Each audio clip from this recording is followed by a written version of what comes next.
ہے، وہ قرآن میں ہے وَمِن وَرَائِهِمْ بَرْزَخٌ إِلَى يَوْمِ يُبْعَثُونَ، ان کے مرنے سے لے کر قیامت تک کے لیے ایک ان سین بیریئر ہے، اس کو آپ آبزرو نہیں کر سکتے، نہ کیمرے میں کیچ کر سکتے ہیں، کیونکہ اس دنیا کی چیز نہیں ہے، فرشتے آپ ڈیٹیکٹ نہیں کر سکتے، سائنس صرف فزیکل ورلڈ سے تعلق رکھتی ہے۔ عالم برزخ انبیاء کرام 1,24,000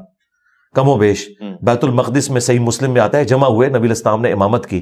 لیکن مجھے بتائیں ایک شہر میں اس زمانے میں 1,00,000 بندہ اکٹھا ہو جائے تو کیا وہ مسجد میں پورا آئے گا؟ تو ہلچل مچ جائے گی جی، لیکن کسی کو پتہ ہی نہیں چلا، کیونکہ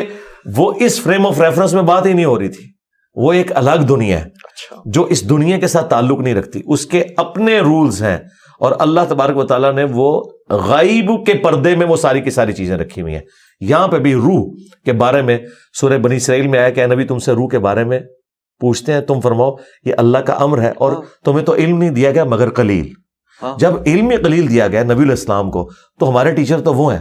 جب انہیں قلیل علم دیا گیا تو بس جتنا دیا گیا انہوں نے اتنا ہی ٹرانسفر کرنا تھا۔ اب اس کے بعد یہ کہنا ہے کہ کوئی کسی کی روح نکال سکتا ہے، داخل کر سکتا ہے، کسی کی روح کے اوپر کنٹرول کر سکتا ہے، بالکل ایسا نہیں ہے۔ اور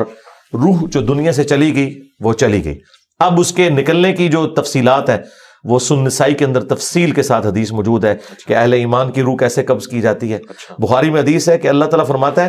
کہ مجھے کسی کام میں کوئی تردد نہیں ہوتا سوائے ایک کام کے کہ جب مجھے مومن کی روح قبض کرنی ہوتی ہے۔ اچھا، اب اللہ تعالیٰ کو بھی تردد ہے،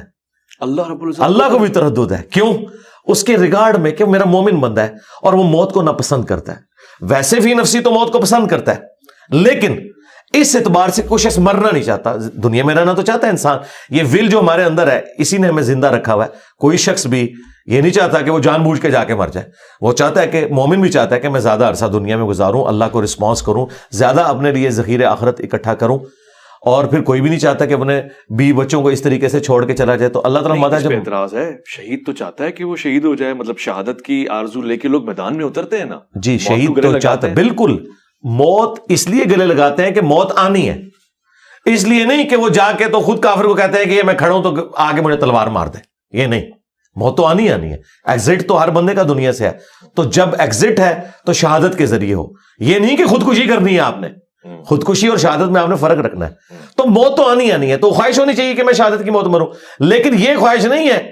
کہ میں جو فوراً مر جاؤں اور کوئی نیک اعمال نہ کر سکوں۔ ہاں، دین کو جب میری ضرورت پڑے تو پھر میری پہلی پرائورٹی وہی ہے، جس طرح حسین ابن علی حج کے دنوں میں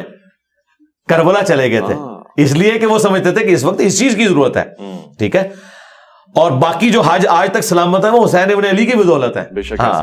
اچھا، صلاح الدین ایوبی نے حج نہیں کیا ہوا کیونکہ وہ اس سے بڑی پوسٹ کے لیے کام کر رہے تھے، تو یہ اب دیکھنے کی ضرورت ہے۔ کیا ہوا حج؟ جی میں نے الحمدللہ کیا 2007 میں۔ کوئی تصویر ہم نے آج تک دیکھی نہیں ہے اس لیے پوچھ رہا ہوں، نہ عمرے کی نہ حج کی، لوگ تو کہتے ہیں جی جاتے بھی ہیں، جہلم سے باہر نکلتے ہیں اکیڈمی سے کہ نہیں؟ میں نے تصویر بنا کے کیا کرنا ہے، میں تو میرے بھائی نماز پڑھتا ہوں 5 وقت، تو میں نے اپنے نام کے ساتھ کبھی نمازی بھی نہیں لکھا،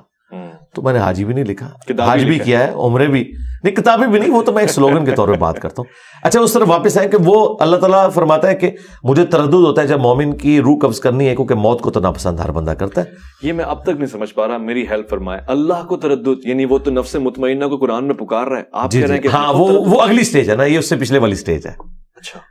تردد ہوتا ہے، پھر اس تردد کو دور کیسے کیا جاتا ہے؟ تردد اللہ تعالیٰ کو اس اعتبار سے کہ میں نے اب مومن کو راضی کیسے کرنا ہے کو میرے پاس آئے، جس طرح سیدہ فاطمہ کا قول ہے صحیح بخاری میں، سیدہ عائشہ سلام اللہ علیہا کا، کہ جب سے میں نے نبی الاسلام کو موت کی تکلیف میں دیکھا ہے تو اب میں تعجب نہیں کرتی کسی کو موت میں تکلیف میں دیکھوں،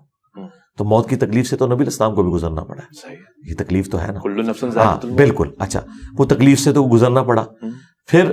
بخاری مسلم کے الفاظ ہیں، عائشہ کہتی ہیں نبی الاسلام کا جب آخری وقت تھا تو آپ علیہ السلام بار بار یوں نگاہ اٹھاتے تھے اور کہتے تھے اللہم رفیق الاعلیٰ، اے اللہ رفیق اعلیٰ، تو میں نے سمجھ لیا کہ نبی الاسلام کو اب اختیار دیا گیا، چاہے آپ دنیا میں رہیں چاہے اللہ کے پاس جائیں، کیونکہ آپ اپنے صحت مندی کے دنوں میں کہتے تھے کہ ہر نبی کو موت سے پہلے اختیار دیا جاتا ہے۔ وہاں پہ تردد اس لیے کہ مومن مرنا نہیں چاہتا، اچھا ٹھیک ہے، ظاہر ہے وہ چاہتا ہے میں زیادہ سے زیادہ وقت دنیا میں گزاروں اللہ کے لیے۔ اچھا، موت کو تو ہر بندہ ناپسند کرتا ہے، اس اعتبار سے یہ تو اسے پتا ہے کہ موت آنی ہے، لیکن جینے کی تو ہے۔ مثلا اگر ابھی یہاں پہ اچانک کوئی بم پھٹے تو آپ کیا شہید ہونے کے لیے تیار ہوں گے یا